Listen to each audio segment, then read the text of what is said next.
Hey everybody, and welcome back to Kerbal Space Program RP-0. This is the recap of last week's Twitch live stream, where we were continuing to work on our projects revolving around the Mars base. We started out here. These are the supply torpedoes, food slugs, food warheads, I think as they were referred to, and a planned delivery method. This particular variant carries 19, although we're probably going to have to cut it down because we are in excess of 500 parts just for this alone, and our capture stage certainly won't capture it, and we're at a higher tonnage than even the base itself. But I did want to make sure that we could have this in orbit, the power generation was going to be sufficient, and that we could drop one onto Mars. We did have 2 successful landings with this design of supply warhead, although getting some consistency would be great, so we'll just set the simulation for about 3 hours. I did mess up and hit Earth here, but we did correct it and get to Mars, which is what we'll get to right now. Oh, ta-da! We made it! Yes! This is just like the V8 Miata shuttle, small, overpowered, pretty good value for the money.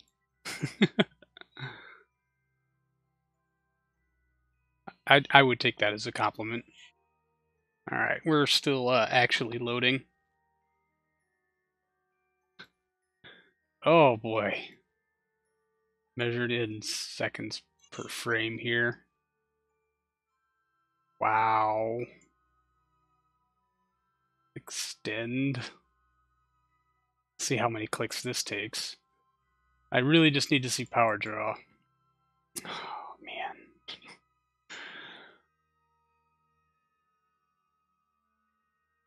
No connection.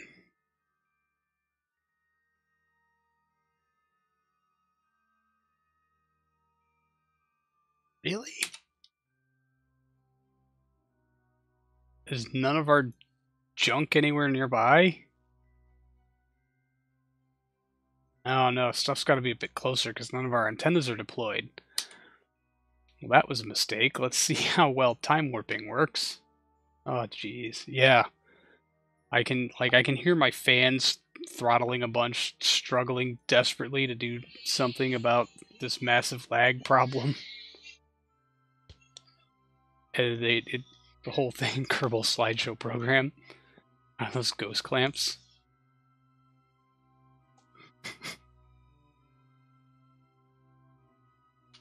Alright. Let's... Yep. And of course now it's nighttime, so... Oh good. Testing this may have been a mistake. Let's just go back to the frame rate destroying Mars drop lab. Damn it. Oh, so dumb. Warped right through having a connection, so when we get around to running another simulation, we know to extend one of the stupid antennas.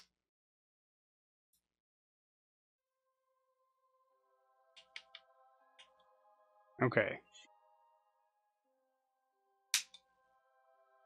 I hit the M key. 3, 4, 5. There we go. Sort.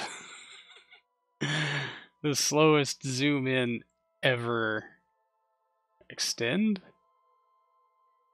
A 312-second delay.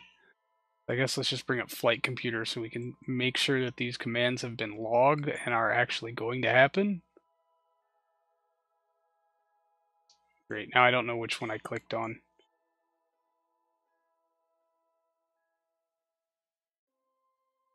Extend, okay, good. Extend, okay, good.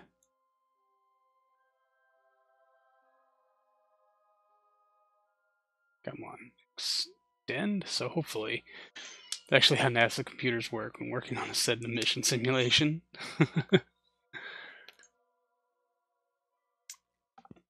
Well, massive delays, yeah. I can imagine that. Alright, and just to really mess with stuff, we're going to go ahead and decouple one of these things. Actually, we will decouple the one that is in the most precarious of all precarious situations. Now, I don't want to do that. Let's decouple one from the side. Come on. Activate. That'll give us some kind of comms.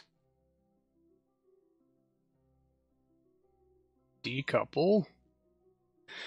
And now time warp. And then there'll, of course, be more time warping. After all of the dumb things are done being dumb. Oh, I should have turned on RCS. And stability control, that would have helped. Probably. It's too busy slowly kicking us out of time warp. In frame by frame. So awesome.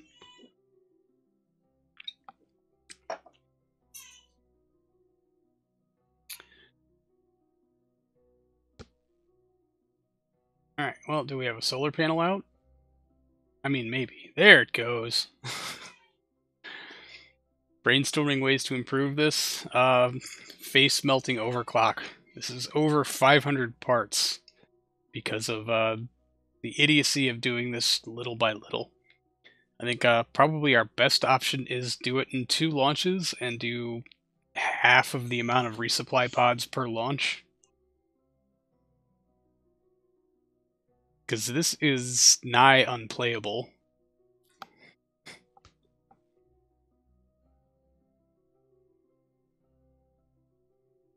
I mean, what, we got 19 on here. If we halved the size, we probably do 2 loads of 7, that's 14. So maybe we should just do 3 loads of 7.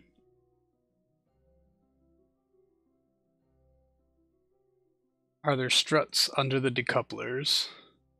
Presumably that's because they don't radially attach. You could use docking ports instead. I'll say I've got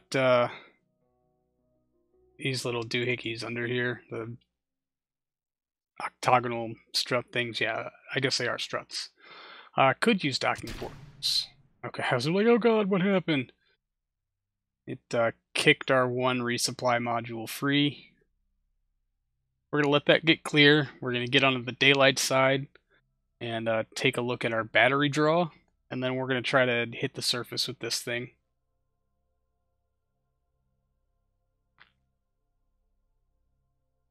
No moving. RCS isn't on. This isn't going anywhere. Really, as long as you don't touch anything at all, it should separate very cleanly eventually.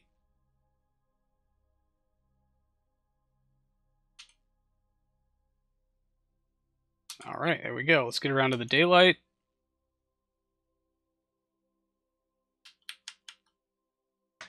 Excellent. Second thought, cut the RCS on each unit in half. 2 might be enough for non-precise maneuvers. That is an idea.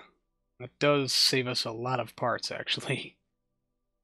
Still draining. We're probably not optimized. I would be very surprised if this was just magically optimal. No, that's 7.4. Okay. That might actually be enough. In the meantime, however, RCS, stability control. Oh, the action groups don't copy over. Oh no.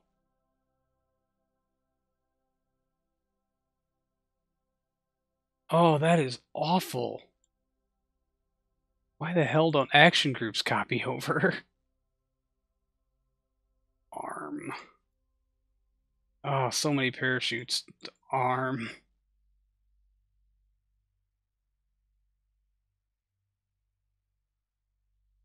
Oh man, look at how much smoother we're moving now.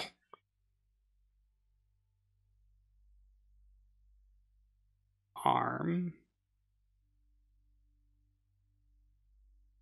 Oh, maybe I armed it twice, I don't know. These should actually be copied over just in duplicate. Do I have to do each shoot individually? I don't think it arms in groups, does it? Battery test will be a bit off because I removed 1 pod. Yeah. Just a bit, though. And honestly, I don't think we're going to send these all up in 1 launch. So 4 of those panels should be adequate for half the load. I mean, easily half the load.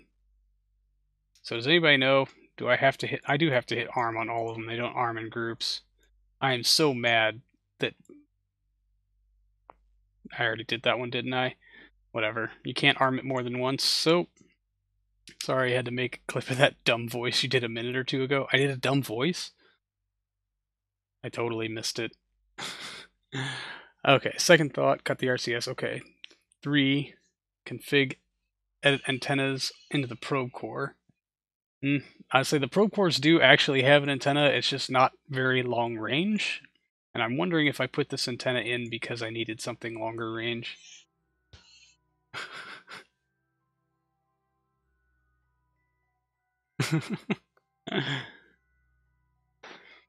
Oh, activate the engine. That would be a good idea. Alright, let's... Oh, so much better now with frame rates. There's literally nothing that we can try to target, is there?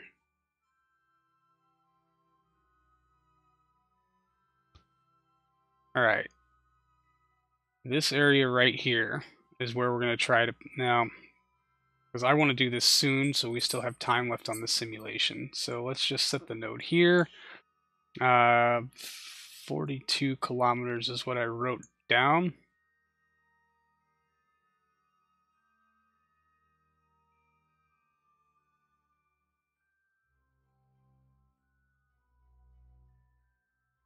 It's 40. All right. So my thought is that we will probably land right around here-ish. Wherever that is when the planet is rotated. It's posted in the live stream. Spoilers, I can check it out later. I will absolutely do that. You don't have to send 1 unit per landing. This will end up being impractical. You could deliver 4 units per landing or something like that and also benefit, because it will be a lot of work to EDL each of these things individually. Yes, the I guess the goal was, since I'm really not good at landing, targeted landings anyway, is that every additional shot that I have is a chance to get better. And in case one should fail, or I should mess it up, or if it goes just wildly off target, we don't have to worry about it. We can just pick up the next one down. Oh yeah, I think we're out of render range for the MRV manifold. And frame rate is absolutely back to normal. But let me just check the distance to our parent craft. Oh yeah, it's not going to tell us distance. Set as target. Yeah, it's 55, 56 kilometers away and gaining, so launch all of them off the manifold at once. Let entropy do its job.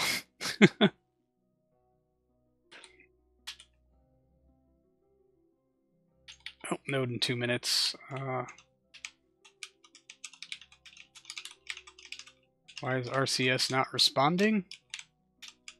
Oh, duh. All my fuel tanks was locked in.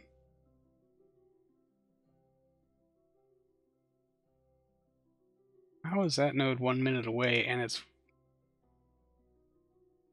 Our control from here being extra weird?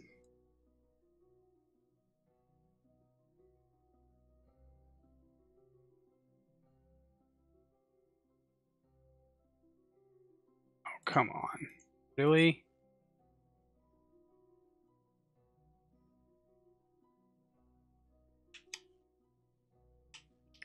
That should be retrograde. I don't understand why this is completely off. Control from here. That's nice. It'll only take 5 minutes. Let's just see what happens here.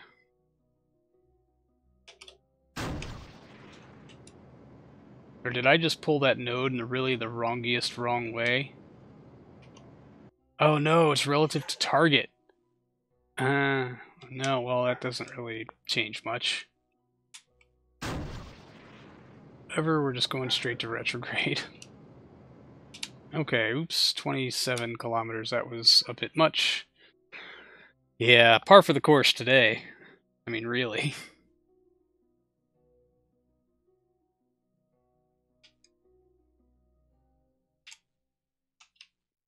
What are you trying to point at, my brother?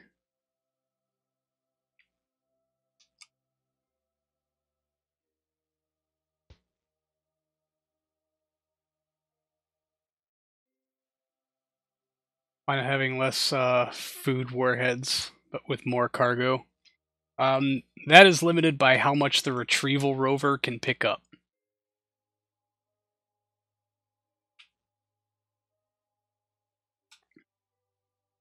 And safely cart around. No, there are no reaction wheels. That's just the inside of the Delta Avionics core, which that's just the way it's modeled, I suppose. No, Windows, we are not going to restart right now. Seriously. I like the term food warhead. I do too. That's pretty awesome. I think that's what we're going to have to call these, food warheads. We're also going to have to unlock the rest of... let's play the You Can't Click on Me game. That's convenient. And this tank we will open. Move over here.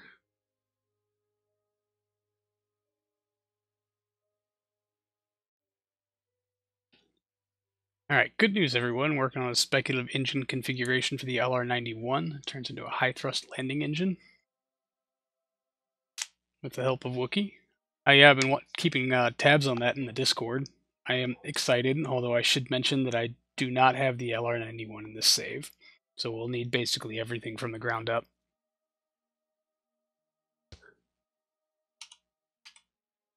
Alright, and time to time warp around. We are not atmospheric. That was probably it setting the target. Let's make landing predictions. Alright, there's our Periapsis 42. I'm going to bet that we're going to land in between these two dark spots. Somewhere here on the surface.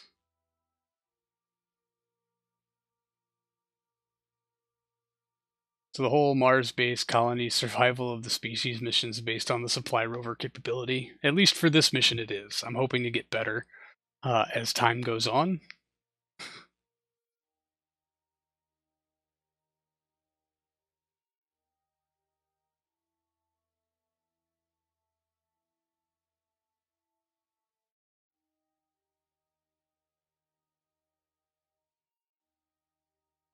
It is. And should the rover fail, then it is time to abort to orbit. Or at least run out what supplies you can before aborting to orbit. But yeah, that's a mission critical piece of hardware. If it can't be repaired or adapted, now I'm hoping to send it down with enough parts to possibly be able to repair a critical failure, like loss of docking port, busted wheel.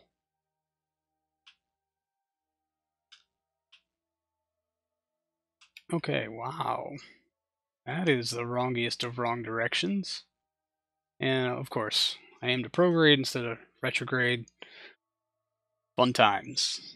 I just want to see how accurate I can be with my targeted landings. If I can get it within a few kilometers of where I think it's going to be, then I mean, that's really the goal. I don't mind taking a 10 or 20 kilometer drive to go pick up a month's worth of supplies. I don't think that's terrible. But I don't know. Unless I can figure out how to precisely land things on Mars, there's no hope for a Mars base at all. And really, if I get good with these, then slowly I can build up to getting better with bigger things. And hopefully we won't have such a completely obvious point of failure. I don't know. If they didn't have a method to escape to orbit at a moment's notice, then yeah, I'd be rethinking the entire thing based on that. See, orange tank butt above the engine, a procedural tank. Yes. This orange tank is the pressurization tank. That one is highly pressurized. These two are balloon tanks to save mass. Add wheels to everything. And what happens if something lands 80, to 100 kilometers away and one of the wheels snaps on landing?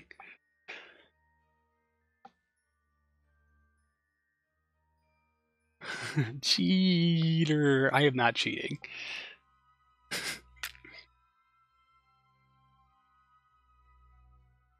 Absolutely unrealistic. Hi, Scorpio. Nice to see you. I mean, maybe, but how would they make it so that I could exploit this?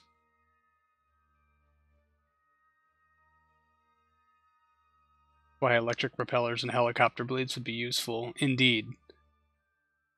I just, I wonder how much mass we can move around with a propeller on Mars. I don't know. I haven't been able to get a propeller to work on Earth yet.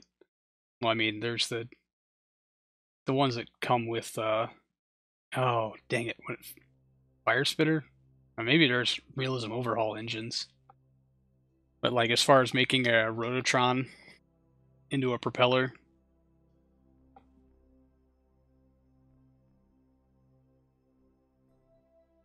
a Kerbal Engineer helicopter. Kerbal fly over to a stranded module to fix the problem. There's the chances of that ending absolutely horribly are way closer to absolute than I care to dwell on for too long. Yeah, Rototron propellers sound like a very bad idea. They probably are.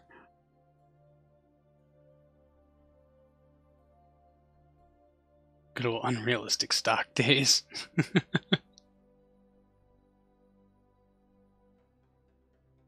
Alright, let's bring this out of time warp, and basically we're going to get it to...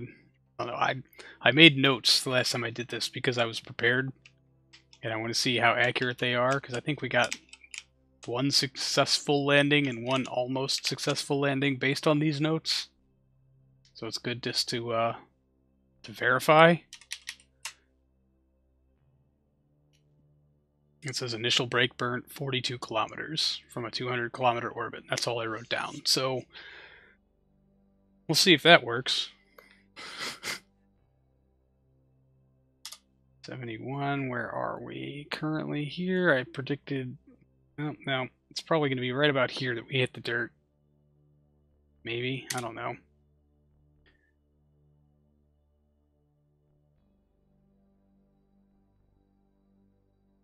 Yeah, Martian Atmo, you have to go around Mach 1 to get any significant lift. Not that I wouldn't just hurl Kerbals about at Mach 1, but I don't know if we could do it on a helicopter. Be worth a try. Ride Rototron propellers, so I created a black hole that consumed the whole solar system.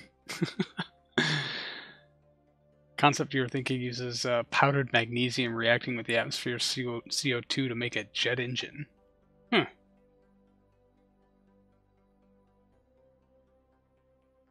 That's interesting.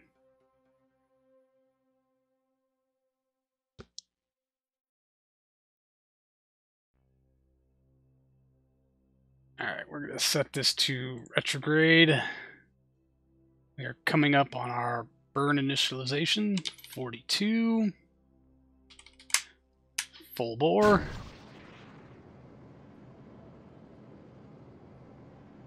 And hope for the best, because this looks like some interesting terrain.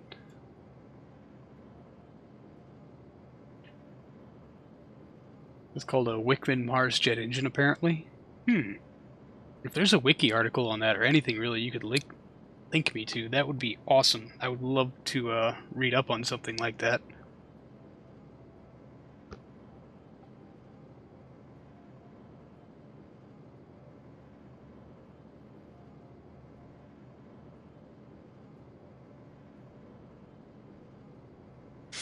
And apparently now I just let this burn until chutes deploy.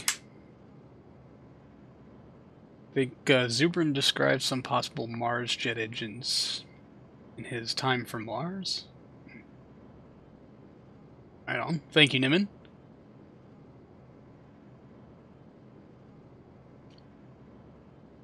Yeah, this is definitely some interesting terrain. Oh! Did we just... yeah. Well, the first two chutes have snapped. Apparently I was wrong. No, I do not want to click on the air brakes. Oh, God. Oh yeah, I already have it unlocked. Duh. Well, this is going well. Wondering if we're just heading into a bunch of hills or if I really screwed up my notes. Or if I came in too steep. All very KOS for parachutes. You can whisper it all you want. The one on Zubrin's proposed nuclear saltwater rocket from last week didn't send, so here's that. Oh, awesome. Big fan of the nuclear saltwater. Yeah, we're definitely going to have to check that out. Alright, 1,500 meters per second, 1,200 left in the tank, so we're actually a little shy on what we should be, but it looks like we got at least 2 chutes in the green. Or maybe, no, that's still caution. Still caution chutes, yeah, they should be. We're still... anything over a kilometer per second, really, them chutes are going to caution. What's up with that Communitron? This one? It's Communitroning.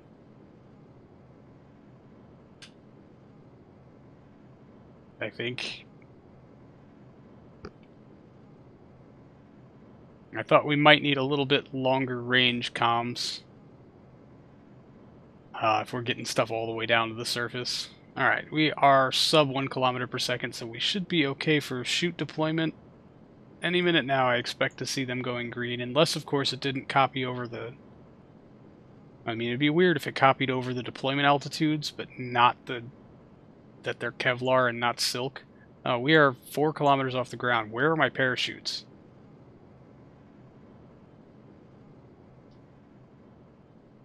Hello? Parachutes? Did they all snap?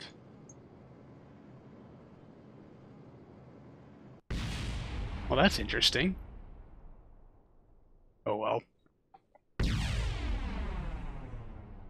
And here's a frame-by-frame explosion. I think generally what had happened there was that I set the periapsis a bit too low. I was not supposed to set the periapsis for 42 some odd kilometers. I was supposed to light my engines then. Probably has a lot to do with me just not paying attention as strictly as I should, but I should have known that it was going to go sideways when that first parachute failed. Although I will have to go back and double check just to make sure that the parachute configs got copied over properly. That might be an issue going forward. So we are going to try a slightly smaller design just to, well, I mean, tonnage is kind of a thing, and we would like to be able to actually get it to Mars and successfully capture it in orbit of Mars. And even our heaviest lift vehicles, we're going to have a bit of trouble throwing 19 of these things all at once, although it would have been cool. I would like to get 12, although I don't think that's going to happen. We're probably going to have to go through and scrap a couple of parts from each one of these supply pods. Even still, I think we're up at 300 some odd parts, although the frame rate is a whole lot better. A little harder to tell here in sped up footage, but and it was seconds per frame at that last test until we got it separated away and out of render range, which is always much nicer. But so we may still be revisiting this design now, as long as we can come across something that works. Of course, none of that's actually going to matter unless we get a base that works, or something that we can at least say that we can put on the surface without too much issue. So that's kind of step 1. This is more like step 9 or step 10. But seeing as how I know these little torpedoes will work, I just have to fly them properly. We're going to go ahead and load up the base. We did make some changes last live show that I would like to see if they work this time. So let's run the simulation, get this out tomorrow. Oh, did I close the thing? Are we going to Mars or not? There you go. Forgot to add solar panels.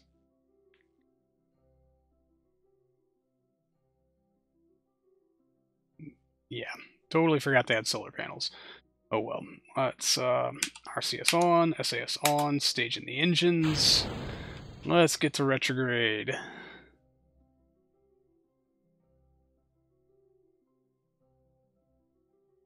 So I think we have a very high altitude parachute now that probably won't work. Let's turn the brakes on. Make sure our rovers don't drive away.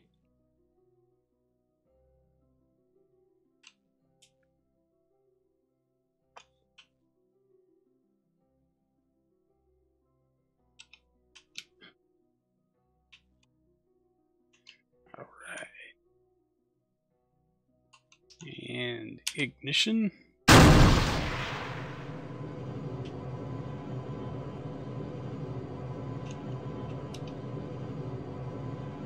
I'm basically just going to bring our periapsis down to about 70 kilometers. If you can hold retrograde, that'd be great, sir. Here we go. And we'll see how it fares for us. Do we really only have one Kerbal on board? Great. There should be 4. If anything, for accurate mass modeling. That's fine. Not like the rest of this test is going to go very well anyway. It'd be actually quite nice if something would go right for a change in one of these tests.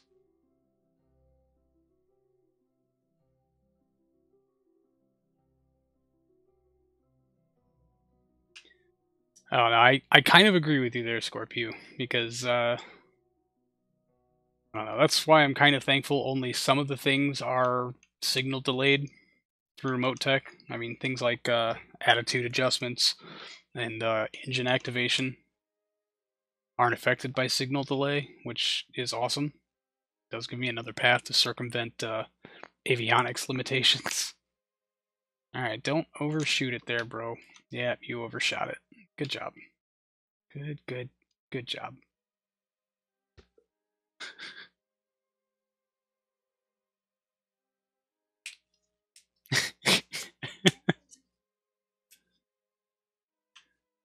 We're gonna move that off because it's just not gonna settle very well. And let's get the heavy part facing or on the bottom of the spacecraft. The furthest reaching mobile home in all of history. Oh yeah, all of our engines are gonna de-ullage. Arm shoots. Landing prep. Okay, good. Signals are working. That would have been good.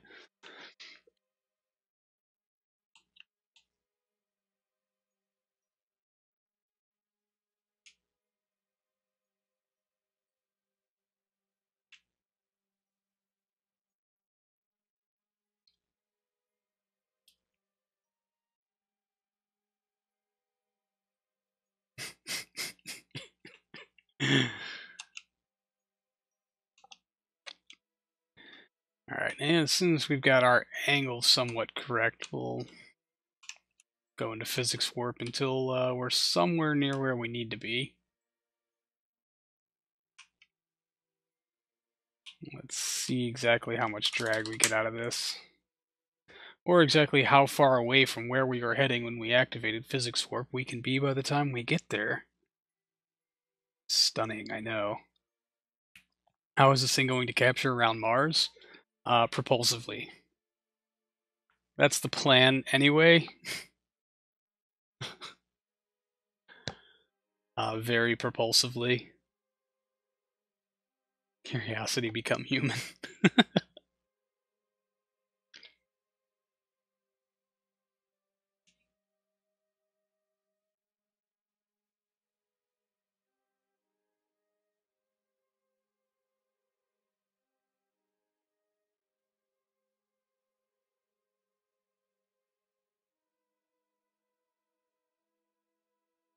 Alright. I've completely forgotten what I set the parachutes to. No surprise there. Really? Oh, man. I am almost out of my Belgian wheat. This makes me very sad.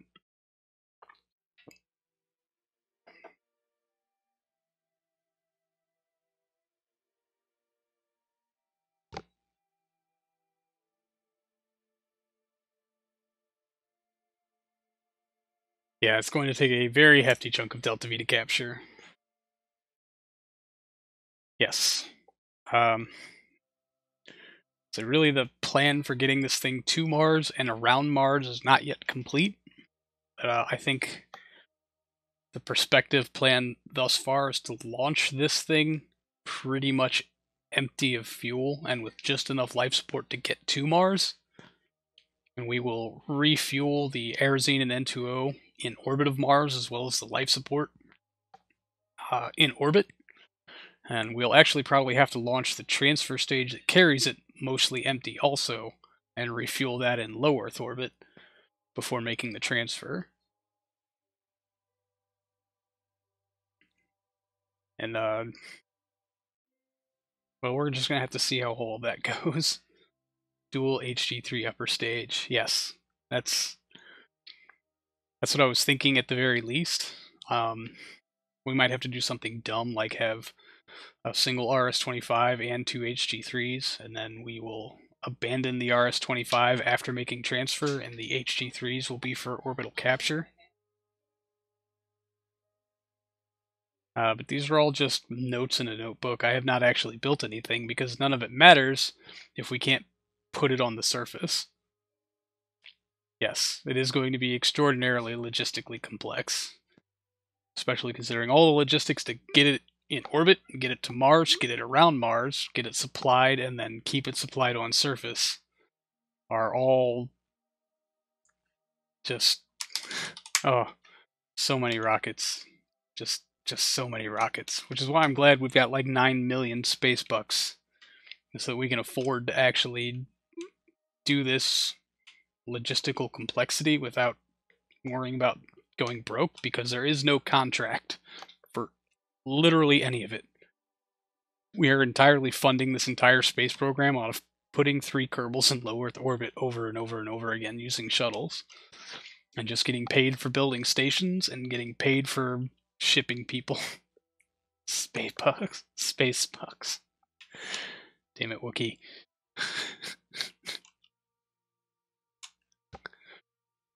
Yeah, we're basically funding this thing by continuing our presence on the moon. And that's why we have our new bus stop weeb station and all the hardware that's coming up to support it soon.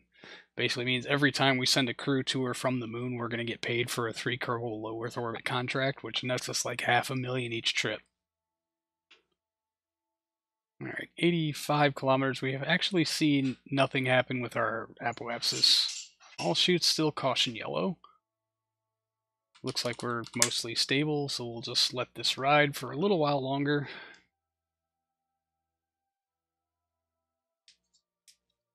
B upper stage with a 3B RL10 third. 3, do you mean 3 billion RL10s? So that's about what it would take to transfer this thing within the rated runtime.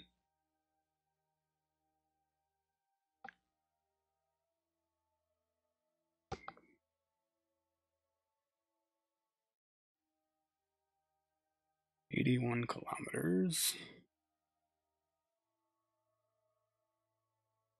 Still not actually deorbited. Probably should have done this during the day.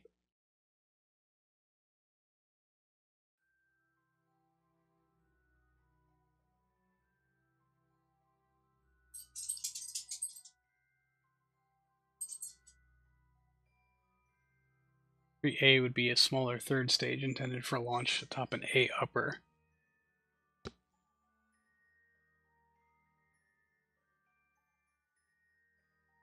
Uh-oh. 3B, like third stage designed to be launched by a B second stage. Oh, okay, so something big enough that the B upper stage can just put it in orbit. It might be so heavy we can't get off the ground. It's an interesting concept. It's definitely something where I have to start thinking about in design documents. Okay.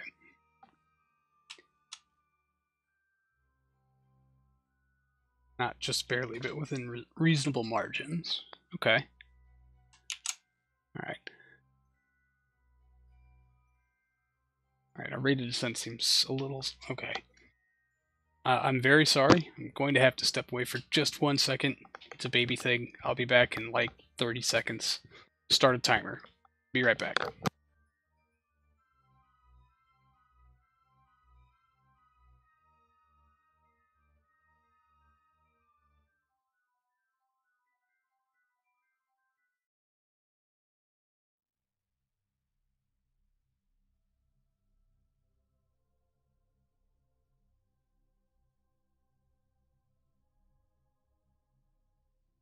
Alright, sorry about that. I'm back.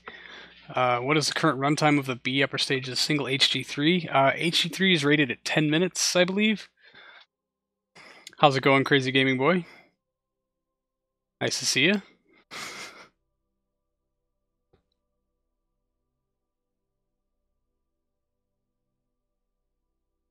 What is it? The upper stage has to be bigger or have another on top of it, so the RS-25 core stage doesn't end its job with 1 kilometer per second still in the tanks.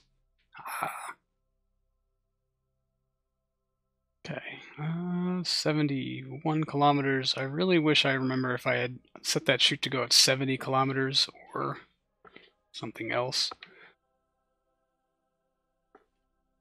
I think the B upper stage runs for like 9 minutes and 50 some odd seconds. Some of them are actually set closer to 11 minutes to account for boil off.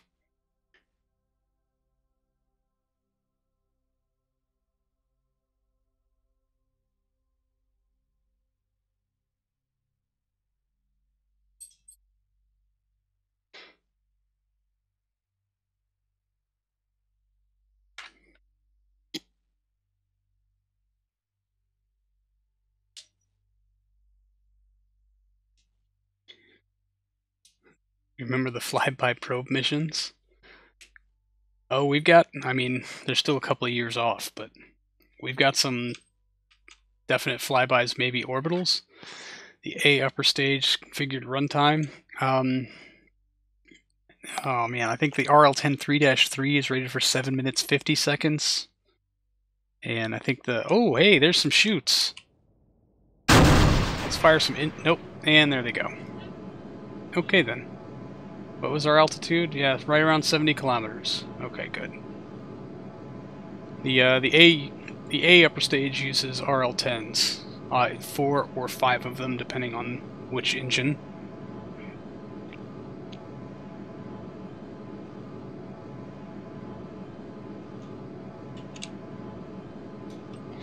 I've completely lost my train of thought on what I'm supposed to be doing here.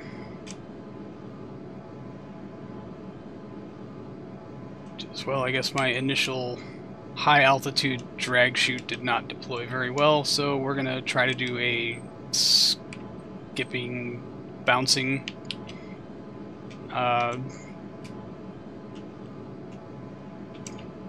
yeah, we're gonna try to stay airborne for as long as possible, which means kicking the engines on and off a whole lot.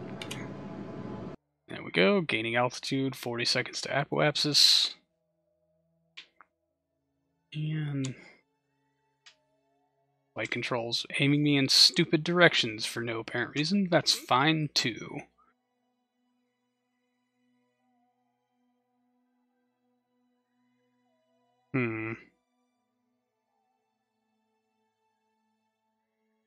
I really should have reviewed the parachute information before we did this. Abort to orbit test. A whale is fine too.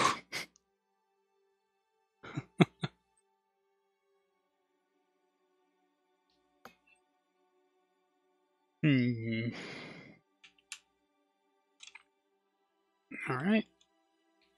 Sailing comfortably. Speed is holding, either that or my frame rate is completely stuck. Oh hey, we're slowed down 1/10 of a meter per second. And another one. Oh yeah, I guess we're just kind of coasting along here. I'll take that. And yeah, now we're starting to drop. Not very quickly, though. That's awesome. I really wonder how much babysitting this whole thing's going to take.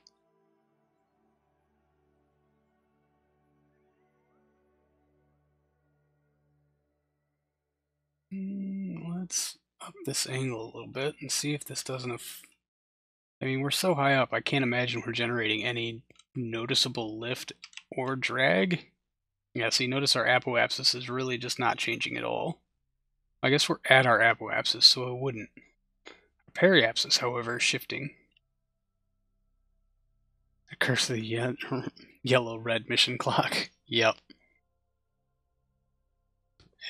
It seems like you're making significant change until you realize that a second of time is only passing every 5 or 6 seconds.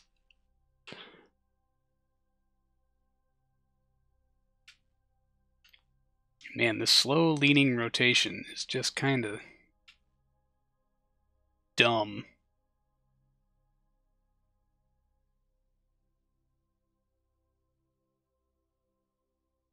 Yeah, saying our rate of descent should be right around 10 meters per second That's how life passes by.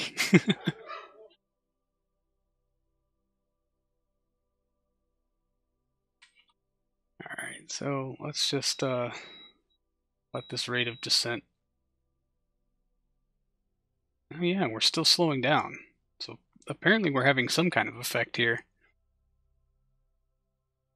I'll take it. I'm going to let us get down to about 60 kilometers, and we're going to light the engines again. Right, of course, the RCS doesn't chew through all of our fuel in the meantime. Ugh, time warp. You're killing me here, Smalls.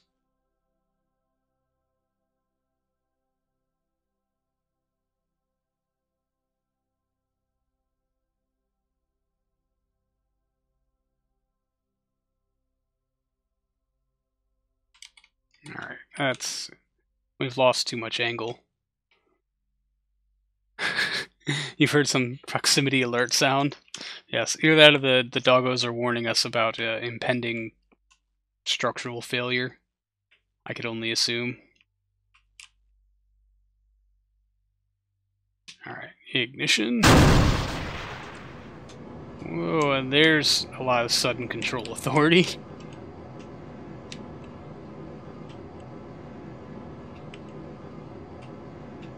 How much oomph do we need to start climbing again?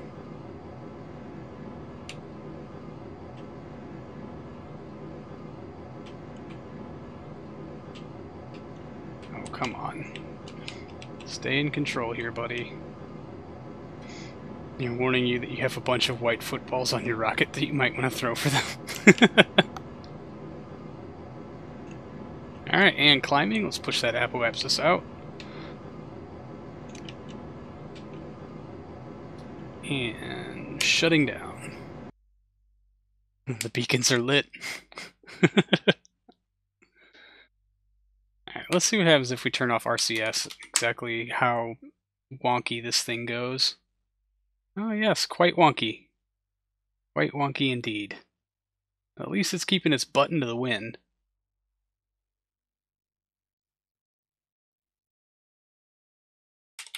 Alright, RCS back on. Let's try to hold some kind of angle here. Still 2,200 meters per second in the tanks. It's not bad. It's not enough, but it's not bad.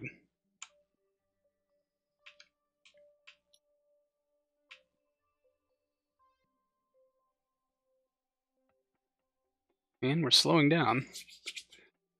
Oh boy. I should have... I even have a pen this time. Where is my sticky notepad? Okay.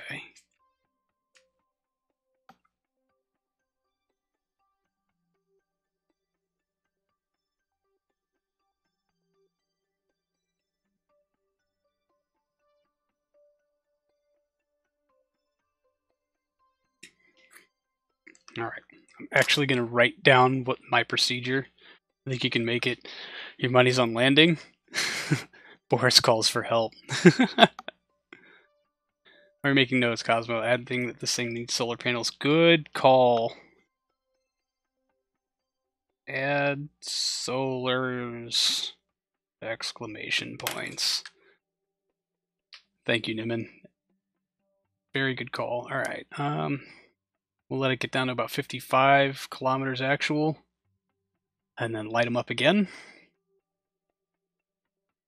Just hopefully keep our rate of descent in check.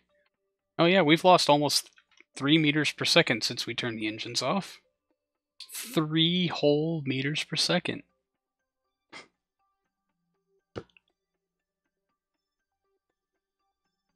Can we angle up and maybe increase our drag? Or increase our lift versus drag, I should say.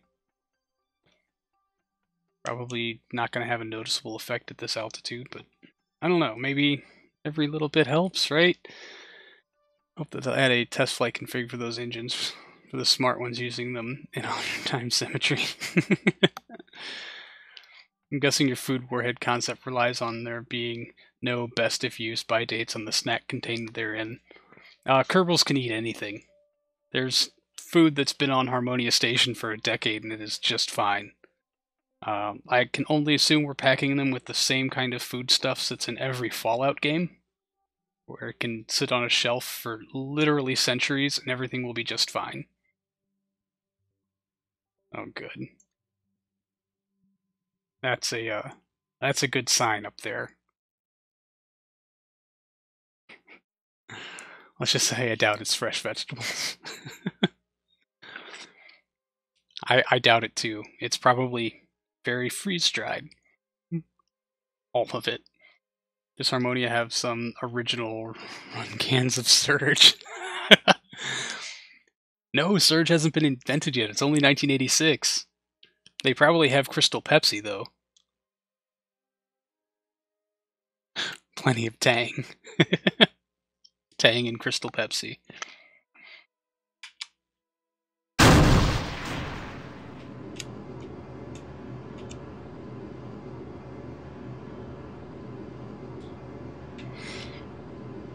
You've eaten a 10-plus-year-old MRE and still alive. No, it was an experiment. Was the experiment to see if you'd still be alive? Because, oh man. You're braver than I, sir. Next shipment will contain new Coke.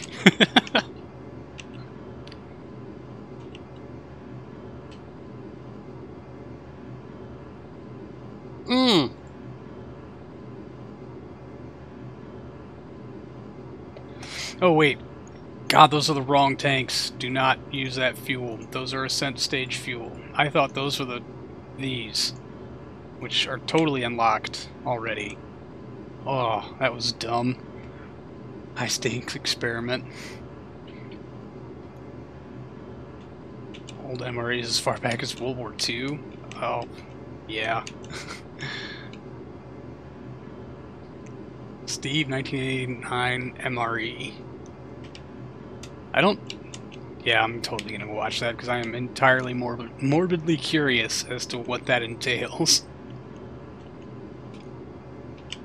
Alright, let's push the apoapsis out.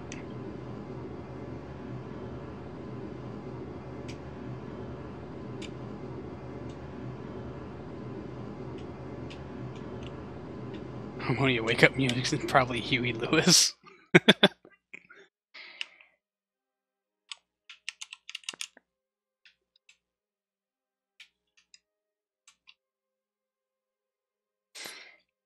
Let's say, yeah, what, Harmonia went into service in, what, 1972?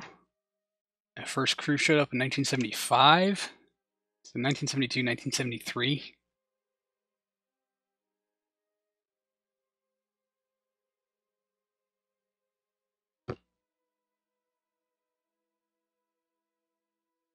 Alright, we're still moving at 2.9 kilometers per second. We've got 2,000 left in the tank. The Aryan Mountains. Yeah, there should be... Really? Okay. That big tank still has fuel. That big tank still has fuel. These tanks should be pretty much used up. That's fine. First wake up sign was Black Dog, probably.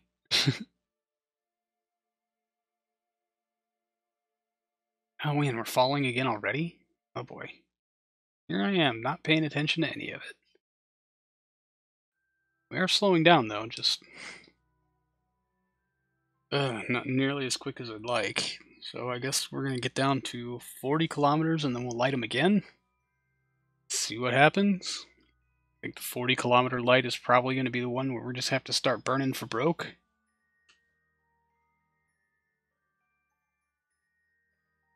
God, I wish I remember what I set these stupid parachutes for. I think the rest of them are probably low deploys, maybe 25 kilometers.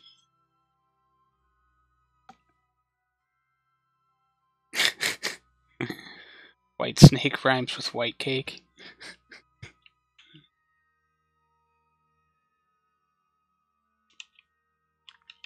Now, we lit the last one at 55, didn't we? That's where a spreadsheet of parachute configs would be handy. Indeed. Immediately, bad news, you're over the Aryan Mountains. Yes. I know. It's not ideal as far as trying to find someplace low.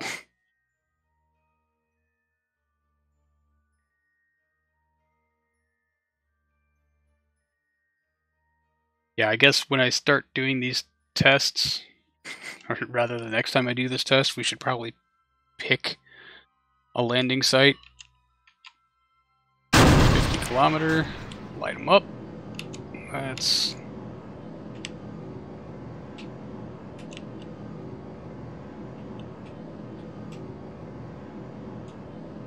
Oh man, yeah, wow, I totally should have looked at the rate of descent. It is not pretty. We're falling quickly now. Not that big-ass mountain off to the left is a good place to start. Probably. Unless you want to hear me do some very interesting alliteration.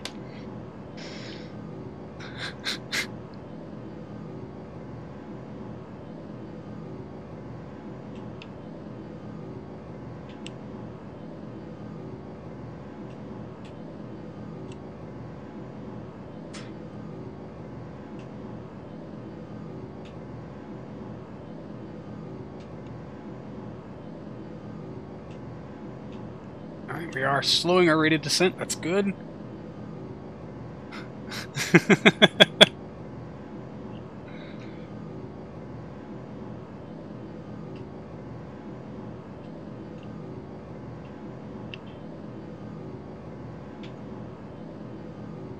Oh, come on, stay on target.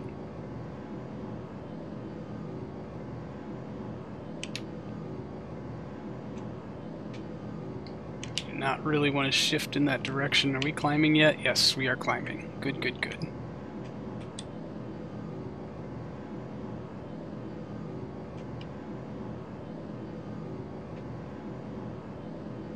Alright, come on. Push that periapsis out. Let's go, let's go.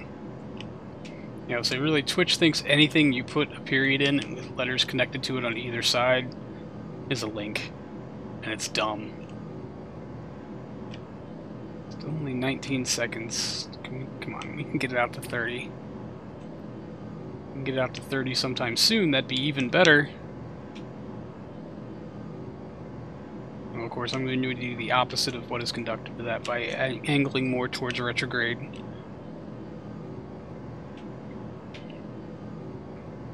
Test.ing, see? Now click on it. It is a bad system. I don't know why Twitch does that. Makes no dang sense whatsoever. Alright, 30 seconds. Let's kill it. 17, almost 1800 left in the tank. It might be enough to get us to a safe shoot deploy, but that's about it.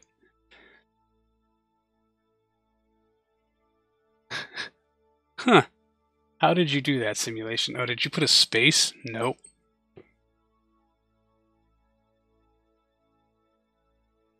Oh, so if you end it with a period, it assumes that it's not a link.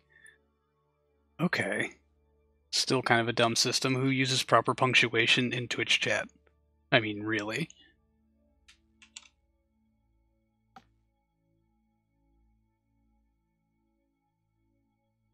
And we're already falling. That's good. Are we slowing down? We are. And at about the same rate as 20 kilometers higher than this. No big deal.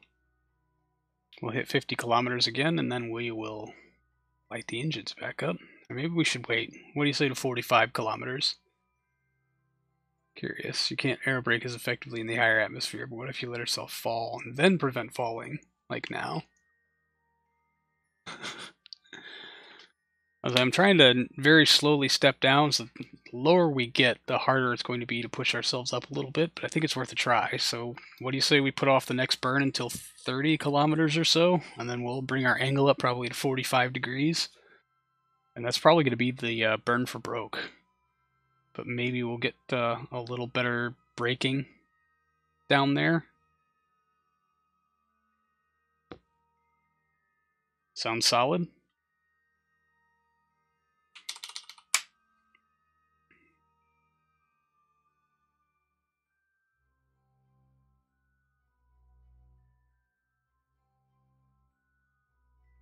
Or dig a hole with nuclear warheads deep enough to where the air pressure to slow you down as if you were on Earth. That's a solid plan, Simulation Gaming. We'll just have this nice combo vehicle with food warheads and warheads.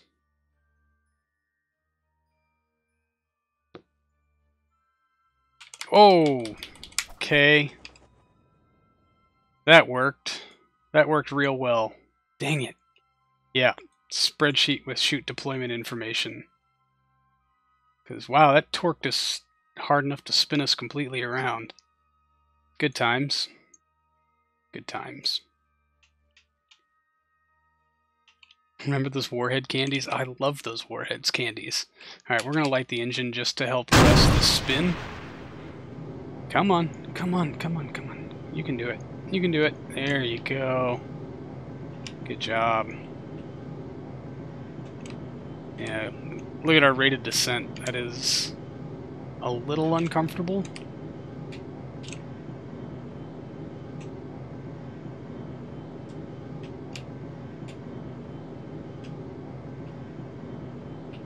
So let's try to ease that up a bit.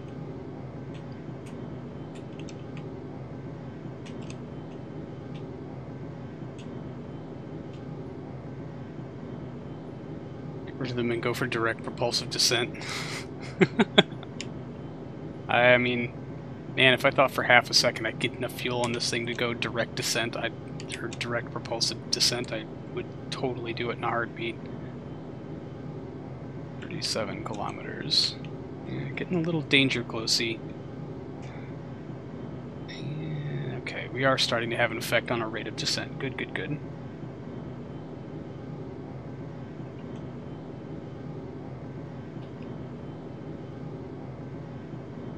Did it creep back up when I wasn't paying attention, or did our angle change that much? 35 kilometers. I'd be almost certain that we have some chutes to go at 35, but...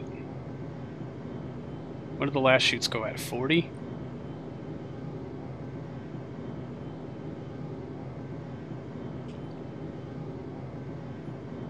I think it was 40, right? Yeah, rate of descent not changing.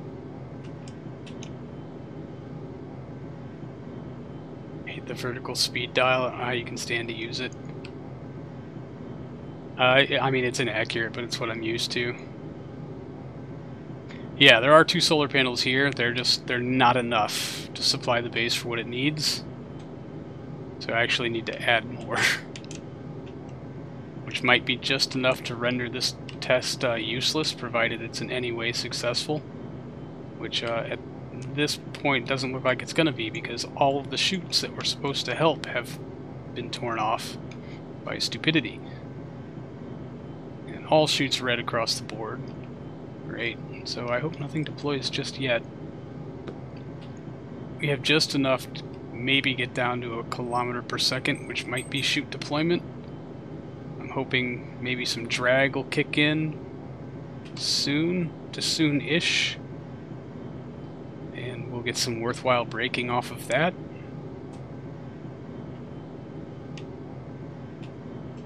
Although, considering like half of our energy is going to slowing down and half of our energy is going to like staying airborne, I don't think it's going to be a thing.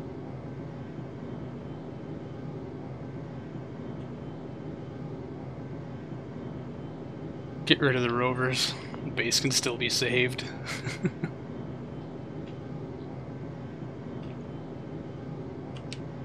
Oh man, weight imbalance, if anything, is just annoying. I don't think the rover's going to save us that much weight, but I'll tell you what we will do. Decouple node.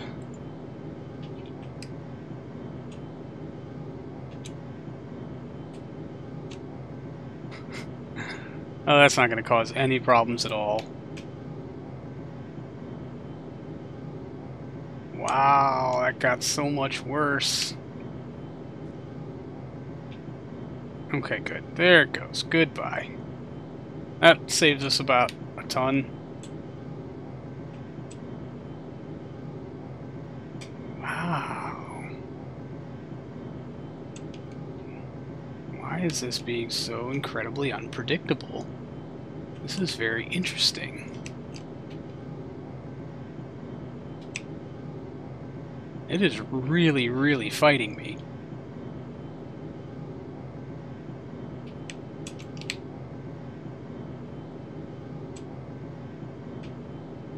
Like, really, really fighting me.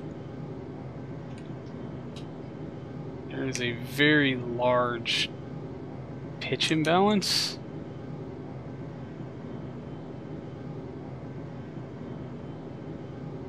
All engines are firing. Well, not that I could tell if there was one that wasn't firing, but something is very, very off. 2 kilometers per second, 21 kilometers altitude. Kilometer per second left in the tanks. Oh man, this is going to be like on the wire. If it works at all. Not convinced it will. We have not made a single dent in our rate of descent. Because the whole mission plan is unpredictable. True. That's why we're running so many simulations, is to try to nail it to the floor. Get a procedure written down. Try Alt F3.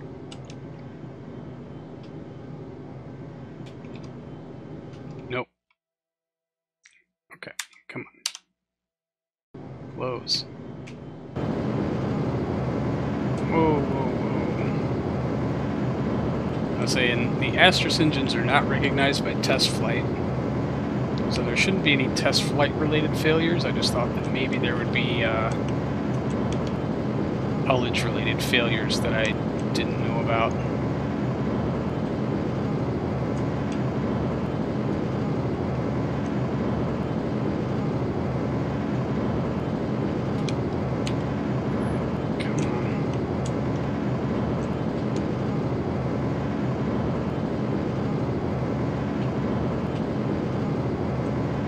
That's very, very sad. But the Diastrous engines are not configured in test flight. I mean, kind of, but only slightly.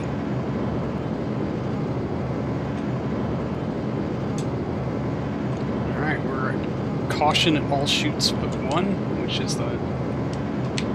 Whoa! Pretty sure that's the one silk chute that I keep forgetting to reconfigure.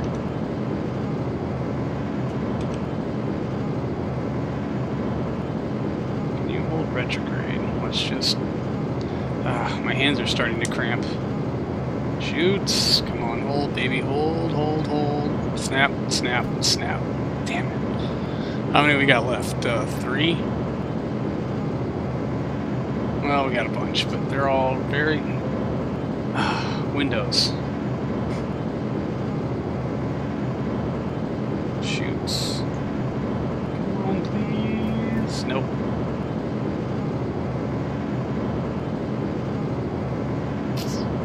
Damn.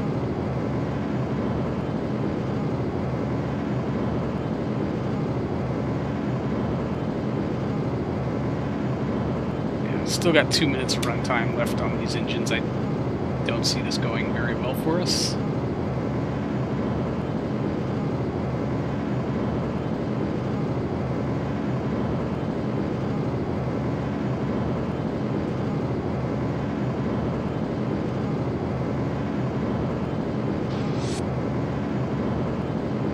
Damn. One chute left, and that's totally not going to do it. 500 meters per second to tank. We're still moving at 1.3 kilometers per second, which I thought for sure would be enough to hold them, but I don't even think that, yeah, rate of descent is terrible. This is one dead Alice Campbell.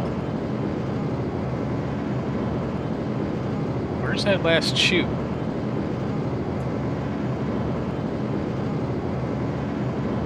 Alright. Well then. This might go better with the landing engines we're still working on. I agree. Add chute production factories so the Kerbals can make them in flight. You'll never run out of them. Well, this is going to take about 10 minutes to finish smashing into the surface. Yep. Pull up. Pull up. Pull up. Alright, well, that configuration didn't work. I'll press escape now so that in 7 or 8 minutes it'll actually come up. But anyway, I'm out of time for the day. I have to go get on baby duty. Whoop, whoop, altitude. That's a good question, Wookie. We'll have to look into that. Unfortunately, I'm out of time. I have to go take care of the kid for a while so that Lady Crash can get in a nap before she takes the overnight shift. So I can go back to work in the morning. But I will definitely be looking forward to discussing solutions for this on the Discord and in the comments on YouTube. So thank you for coming and hanging out, everybody. I really do appreciate it. Always a good time. Excellent ending, I agree. So that's going to do it for this one, everyone. Thank you so much for hanging out. I really do appreciate it. I'll see all of you in the next one. So until then, see you later.